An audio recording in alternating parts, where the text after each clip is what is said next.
Olá, querido internauta do portal Amazonas 1, estamos ao vivo em mais uma rodada de entrevistas com os candidatos.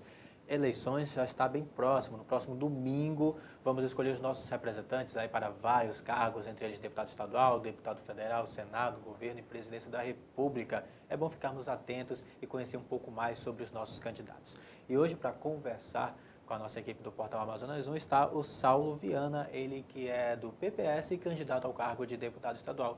Candidato, seja bem-vindo ao portal Amazonas 1. Obrigado a oportunidade aqui do portal, para que a gente possa conversar, debater, discutir, falar um pouco do que a gente pensa, do que a gente propõe a fazer como deputado estadual. O Saulo Viana tem 34 anos, é amazonense, natural de Manaus e com raízes no município de Parintins, filho mais novo de Célia Maria Velame Viana e Sérgio Rodrigues Viana, casado com Adriana Abraão e pai da pequena Maria Vitória, empresário, torcedor e sócio do Boi Bumbá Caprichoso. Portanto, aí gosta muito da cultura local, né, Saulo? Com certeza. Vamos começar falando sobre essa questão da cultura, das suas propostas. O estado do Amazonas ele tem uma grande dificuldade nessa área de cultura, né, de investimentos, até por conta das empresas mesmo. Como é que a Assembleia pode trabalhar, o senhor como deputado pode trabalhar para que a cultura do estado do Amazonas possa ser alavancada, tirando o Festival Folclórico de Parintins? Tem várias festas em várias cidades do interior que podem ter um investimento alto. Como fazer para trabalhar? Na verdade, assim, acho que o primeiro ponto é a gente poder organizar. Eu particularmente conheço vários festivais folclóricos, enfim, várias festas, né, relacionadas à cultura no interior do estado. Realmente a gente tem, né, essa veia muito grande para a cultura. Né? A primeira coisa é organizar e usar, né, destinar as emendas parlamentares. Né? Eu particularmente quero propor, né, que assim como existe uma cota, né, um percentual obrigatório das emendas para ser destinado à saúde e educação, que a gente também estipule uma cota para que seja investido em cultura, né, porque a cultura, além, claro, do lazer e entretenimento, a cultura também ela dá oportunidade de geração de emprego e renda. Né? Eu particularmente conheço muito isso, né, pela relação que eu tenho com o Festival de Parintins. Então, assim, lá, quando você investe na cultura, o investimento que é feito, por exemplo, no Festival de Parintins, gera emprego, renda, movimento comércio, leva turista para as cidades, e a gente tem vários outros festivais em vários outros municípios que precisam também ter esse investimento para que também se possa ter essa questão da economia, também possa se movimentar a economia e possa gerar emprego e renda nesses municípios. A gente teve uma entrevista com um dos candidatos a um cargo eletivo e ele falou que era contra, por enquanto, momentaneamente, no momento de crise que o país enfrenta, de investimentos na cultura, investimentos pesados na cultura. Como que se houve essa situação? Porque tem muita gente que diz que, às vezes, se investe tanto em cultura e esquece um pouco da saúde, da segurança, da educação, que são os pilares do nosso país, do que deve ser investido. Como é que se houve essa situação? Na verdade, assim, minha opinião, particularmente, né, vamos dizer assim, falar que hoje o nosso Estado está numa grande crise, na verdade, é falta de conhecimento, porque o Estado, né, os números mostram isso. Do ano passado, para essa comparação esse ano, o Estado tem um percentual de 6% de crescimento. Né? Segundo, como eu te falei, na verdade, quando se fala em investimentos relacionados à cultura, parece que apenas está falando só apenas em lazer e entretenimento, como eu te falei, não é. E aí eu vou te dar um exemplo muito claro disso, né? Voltando mais ao ponto de Parintins. No ano de 2016, há 30 dias antes do festival, então o governador na época disse que não iria mandar dinheiro não iria investir no festival, porque ele preferia botar remédio no 28 de agosto do que mandar dinheiro para Parintins no festival. E a gente sabe, todo mundo sabe o que foi que aconteceu, né? A história que tinha por trás disso. E assim, quando você deixa de investir na cultura, por exemplo, pontuais, e eu digo aí Parintins, eu digo, por exemplo, a Ciranda em Manacapuru, o próprio samba, né, as escolas de samba aqui em Manaus, enfim, você está tirando a oportunidade, né, de você poder injetar um dinheiro na economia e, como eu te falei, geração de emprego e renda. Por trás do festival, por trás das apresentações das cirandas, do grupo folclórico, tem um trabalho todo por trás que, inclusive, você está investindo no social, né? Porque, enfim, vários jovens participam, enfim, idosos, né, participam dessa questão da criação, né, desses festivais e da economia em si, né, da geração de emprego e renda. Porque eu particularmente conheço pessoas, por exemplo, na cidade de Parintins, que vivem o ano todo do dinheiro que ganha nos meses naquele mês ali que o festival ali está se movimentando no preparatório para a festa, entendeu? Ou seja, então mais do que a cultura e o entretenimento, isso também dá oportunidade para as pessoas de trabalho, de geração de emprego e renda, movimenta a economia. Isso aí é uma roda, né, que gira da economia, que ajuda muito, inclusive o Estado, no retorno que é dado, claro, na geração, nos impostos, né, que são gerados. Candidato, nós estamos numa época que é falado muito sobre Zona Franca de Manaus. Nós temos várias empresas no estado do Amazonas. O que fazer para que essas empresas, isso na Assembleia Legislativa, o que fazer para que as empresas possam incentivar a cultura local, incentivar os festivais folclóricos nos municípios de Parintins, aqui em Manaus? O que fazer para que essas empresas possam patrocinar eventos como estes, com algum incentivo fiscal, alguma coisa do tipo? Dá para fazer isso na Assembleia? Eu acredito que dá, né? Até porque a gente já tem exemplo disso, né? Exemplos práticos disso aí, como por exemplo o Bradesco, que é quem gerencia a folha de pagamento do Estado do Amazonas. Nesse contrato já existe uma parte que obrigatoriamente é passado para investimento, por exemplo, na cultura. A própria Coca-Cola, né? A própria Coca-Cola também, né? Que aí tem um incentivo já fiscal para poder manter-se aqui os empregos, e também tem uma parte que é alocada para a cultura. E é isso que a gente precisa organizar para poder fomentar isso. E aí nós temos outras opções, como por exemplo, que também é usado, como por exemplo a Lei Rouanet, que já é um incentivo federal, mas que pode ser usado para isso, né?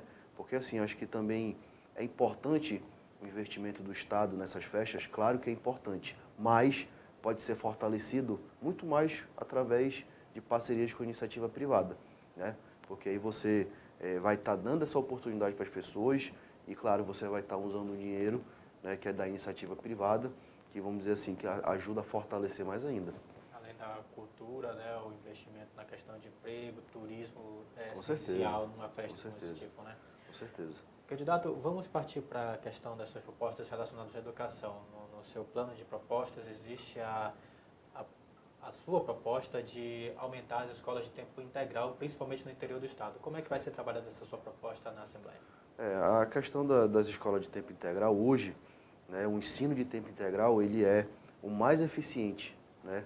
A gente sabe que os níveis da educação melhoraram muito desde quando começaram a ser implantadas as escolas de tempo integral, e naturalmente a qualidade do ensino e, né, a qualidade, no caso o aprendizado do aluno, ele é melhorado, né? Então assim, eu particularmente quero poder contribuir para que a gente possa, para que o governo possa levar cada vez mais para o interior, né? Já existe, né, um projeto, desses projetos das escolas de tempo integral dos SETs, que é financiado inclusive com recurso do exterior, né, que tem o BID, que tem um grande projeto, e que na verdade que a gente quer ajudar, o que é? Na verdade, podendo, né, que esse projeto seja ampliado, né, esse financiamento com recurso do exterior seja ampliado, para que a gente possa fazer o quê? Levar para cada município do estado do Amazonas, que cada município tenha pelo menos uma escola de tempo integral. E claro, outra situação que a gente pode fazer também de alguma forma adaptar as grandes escolas que já tem, na verdade assim já tem uma estrutura que possa se adaptar para que também a gente possa ter o ensino de tempo integral, né? A gente possa oferecer mais ainda, né, a oportunidade, vagas para que as crianças possam ter ensino de tempo integral, que, como eu te falei, é o sistema mais eficaz que tem hoje de educação. A educação é a base de tudo, né, candidato? Certeza. Mas como é que o senhor vê toda essa situação da educação hoje? A gente teve recentemente um caso de um professor que foi agredido numa sala de aula. Você acredita que os papéis hoje estão invertidos? Está meio bagunçada a educação? Os professores sendo ameaçados, enfim, nas escolas públicas. Como é que o senhor vê toda essa situação? Na verdade, isso é um problema já comportamental, né? Enfim, infelizmente, né, a gente sabe que essa questão da violência que está nas ruas, ela já está dentro dos colégios, né? Enfim, a gente já viu vários casos, professor sendo agredido, né? De professor sendo ameaçado para até chegar no trabalho, até mesmo enfim, de ser assaltado, de não poder chegar mais no horário muito cedo do ônibus, porque, enfim, está passivo de ser assaltado ou muito tarde à noite, enfim. Isso já é uma questão já que já vira para a questão realmente da segurança pública, que na verdade precisa ser, é o mínimo, né, que a gente pode fazer, é dar a questão da segurança mesmo para que o professor, enfim, não só pelo professor, como o corpo docente como um todo no colégio, possa ter condições de, pelo menos de segurança, para poder prestar esse ensino, né? Infelizmente, uma situação que a gente sabe aí que acontece que até, na verdade, inibe muito, né? Enfim, você imagina, você não ter segurança para poder chegar ao seu local de trabalho. Então, isso é uma coisa que é muito séria, que a gente precisa trabalhar muito para que isso possa cada vez mais diminuir, as pessoas tenham, os professores, o corpo docente como um todo, tenham condições, né, de poder cumprir com a sua tarefa de educar. Como é que você vê essa questão da militarização das escolas? Você crê que é um caminho também? Eu acho que é uma alternativa. Eu particularmente já vi algum projeto na cidade de Presidente Figueiredo, duas escolas municipais, já foi o próprio município que implementou o ensino militar. Eu acho que é uma alternativa, né? Eu acho que quanto mais alternativa nós tivermos, né, para dar a opção, né, a gente vai com certeza melhorar nessa questão. Tanto como a escola de ensino integral, como o próprio, né, a escola militar, eu acho que é importante e são projetos que precisam e devem ser ampliados.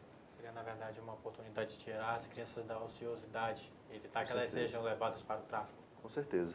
Na verdade, assim, o que acontece, né, o sistema que a gente tem hoje, na verdade, que é o mais usado, né, acaba que a criança tem aí um período, ou o período da manhã, ou o período da tarde, né, vago e, infelizmente, sem muita opção.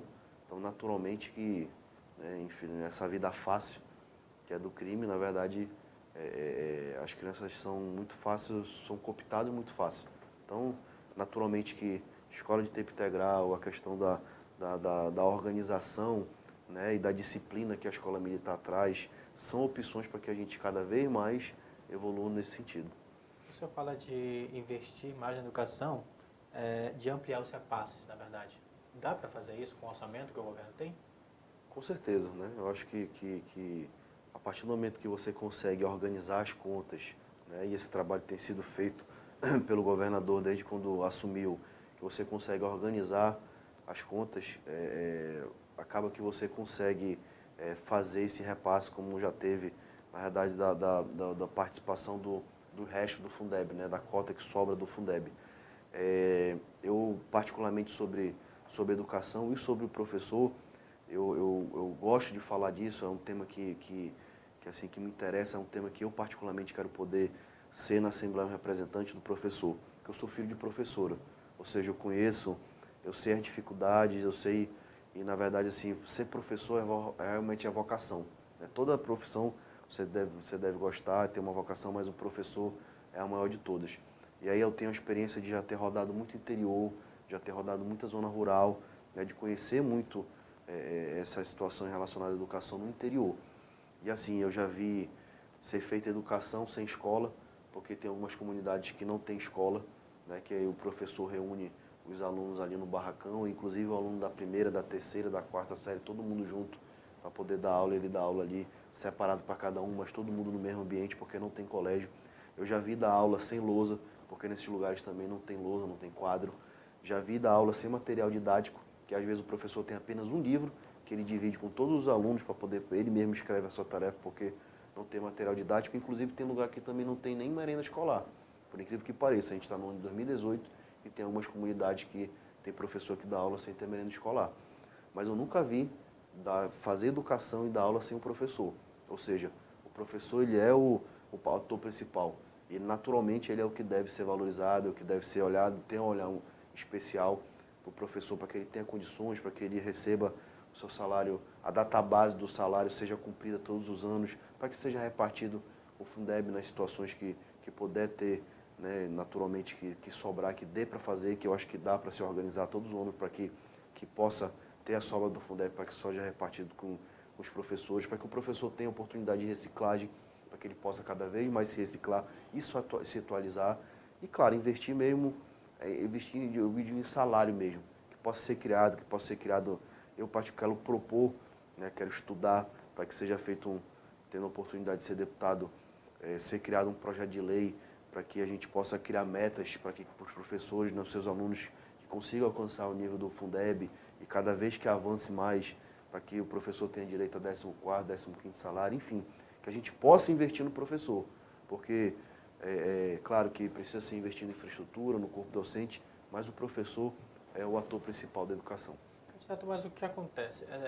Temos um repasse do Fundeb, do governo federal, inclusive o Fundeb tem data de validade, né? Em 2020, vai ter que renovar ou ele se extingue. Tem o orçamento do município e do estado para investir nas comunidades? Sim. Por que há tanta essa dificuldade de ter uma escola decente, uma infraestrutura decente, merenda de qualidade para as crianças?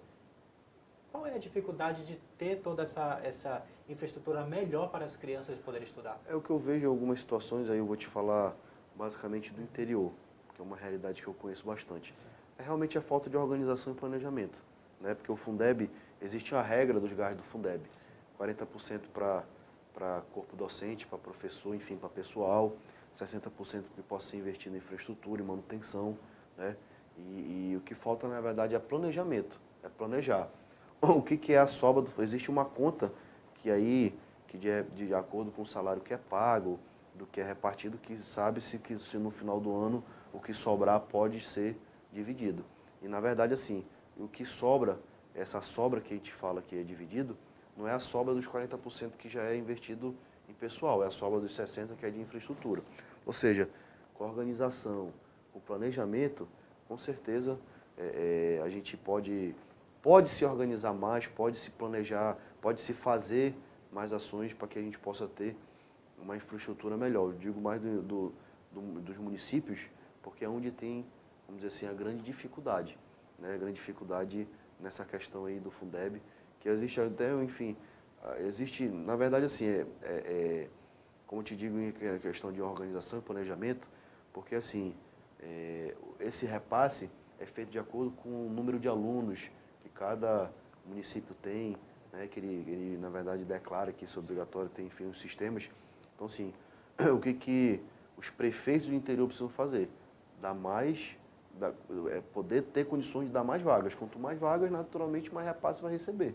Então, assim, eles precisam ter, se criar esse mecanismo para que cada vez aumente mais vaga, para que seja repassado mais, para que, na verdade, seja investido mais em educação. E aí, naturalmente, quanto mais vem repassado, menos o município tem que entrar com um recurso próprio dele para poder investir, né? O senhor falou que vai ser uma voz atuante na Assembleia Legislativa na questão salarial dos professores. Por que há sempre uma discussão, quando chega na Assembleia Legislativa ou então na Câmara Municipal de Manaus, sempre se chega com uma porcentagem abaixo do que o professor realmente merece? Sim. Você acredita que existe uma má vontade por parte dos governos em dar um reajuste adequado e que seja suficiente para o professor? O que eu vejo assim, o que é importante que sempre possa ter é a questão do diálogo. Na verdade, assim, naturalmente, todo mundo quer ganhar mais, todo mundo quer poder, né? Isso é natural. Mas aí também os governos, e aí por isso que existe essa discussão, por isso que chega uma proposta de 10 e é fechada em 5, em cima do que realmente também pode se cumprir. Porque não adianta fazer compromisso que não vai poder cumprir, vai comprometer as contas, enfim, do município, do estado para frente. Então, assim, é importante sempre que haja o diálogo. E que, claro, naturalmente, ano após ano, a arrecadação melhora, enfim, e a gente possa avançar sempre, porque a gente não pode ficar parado, mas que possa ter um planejamento, diálogo para que a gente possa, ano após ano, ir crescendo e aumentando, aí eu sou a favor. No campo do esporte, você também gosta de falar de esporte, tem projetos e propostas na área do esporte amazonense, principalmente do esporte amador. Como é que o senhor vai trabalhar na Assembleia Legislativa em relação a esse assunto? Eu também, nessas minhas andanças no interior, eu particularmente conheci muitos projetos, mas muitos, inúmeros projetos relacionados ao esporte, que assim, apoio zero, né? Então, assim, eu vi muito projeto que nasce da própria sociedade, né?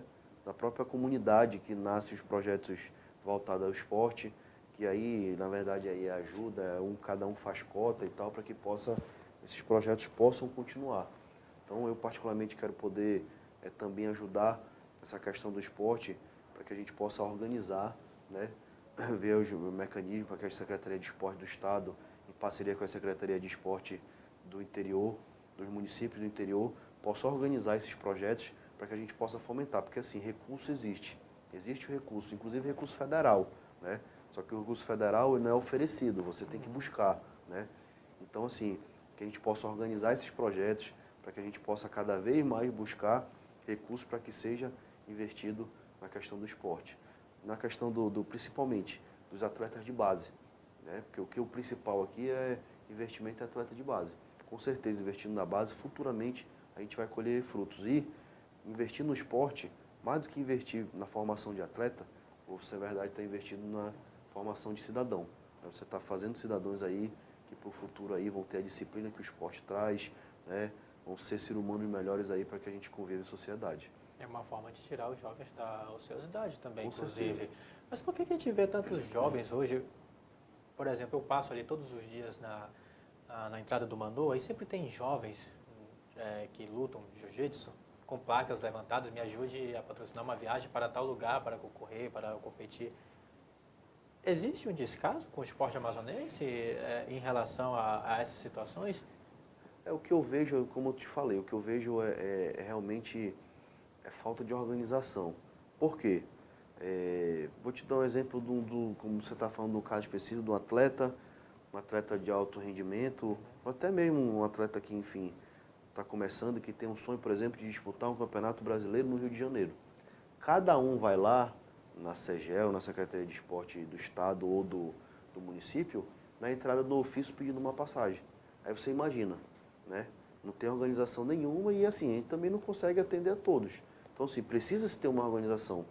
Existe uma federação, a federação é que vai, né, enfim, vai dar oportunidade, vai fazer essa seletiva, já vai ter vamos dizer assim, um planejamento que nós vamos levar, nós vamos dar oportunidade, vai ter uma seletiva, uma Copa, o Campeonato Amazonense que vai dar, nós temos tantas categorias, nós temos potencial de levar 40 atletas, por exemplo, que passe isso com antecedência, para que, claro, a Secretaria Municipal, a Secretaria do Estado, até mesmo do município do interior, possa se planejar.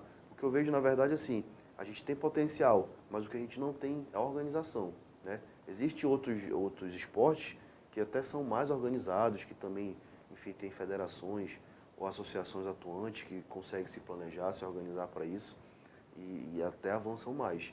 Mas acho que, no geral, o que eu acho que a gente precisa fazer é organizar, para que possa dar oportunidade a todos.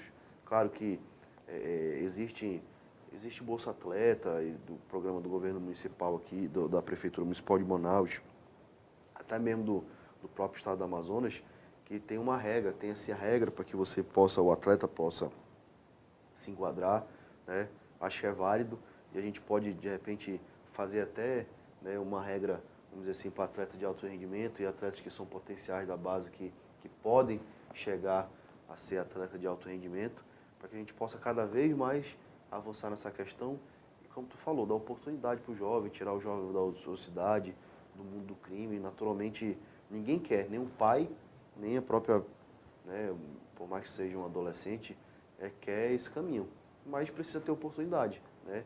E esse dar oportunidade, acho que é uma obrigação do poder público, né? Na Assembleia Legislativa, então, o senhor vai atuar também nesse sentido Com de certeza. dar esses recursos? Com certeza, apoiar, destinar emenda, né, criar projetos, né, poder também, acho que uma parte importante que o deputado pode fazer, que a gente sabe que a atribuição do deputado é legislar e fiscalizar o executivo estadual, mas eu acho que com boa vontade de cobrar, de participar, de estar presente, de conhecer esse tipo de coisa para que, né, possa, né, se pedir, né, apoio da Secretaria de Estado, do próprio governador, dos próprios prefeitos do interior, do prefeito da cidade de Manaus, para que a gente seja um interlocutor, para que a gente possa fazer, né, cada um fazendo a sua parte, ajudando, eu tenho certeza que a gente avança muito.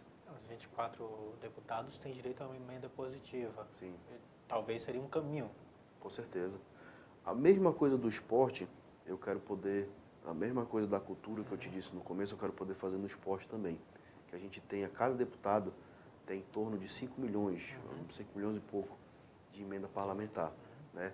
Se a gente conseguir estipular que já tem nessa lei já uma parte que é obrigatória para saúde e educação, se a gente conseguir destinar também uma parte, um percentual que seja para cultura e para esporte, todos obrigatoriamente vão ter que destinar alguma coisa a esse percentual, assim como é para a saúde e educação obrigatória, que a gente possa também destinar para cultura e esporte. Ou seja, já é mais, né, um a mais que vai entrar em nosso orçamento do Estado para que a gente possa investir nessas áreas aí, são importantes. Candidato, nosso tempo já até extrapolou um pouquinho. Eu vou deixar esse último minuto para que o senhor possa falar diretamente com o seu eleitor e a gente possa encerrar essa entrevista. Eu agradeço mais uma vez ao espaço, a oportunidade. Quero aproveitar aqui também para poder pedir o voto, para poder, eu sou candidato a primeira vez, né, eu tenho 34 anos, eu estou determinado nesse objetivo de poder ter a oportunidade de ter mandato.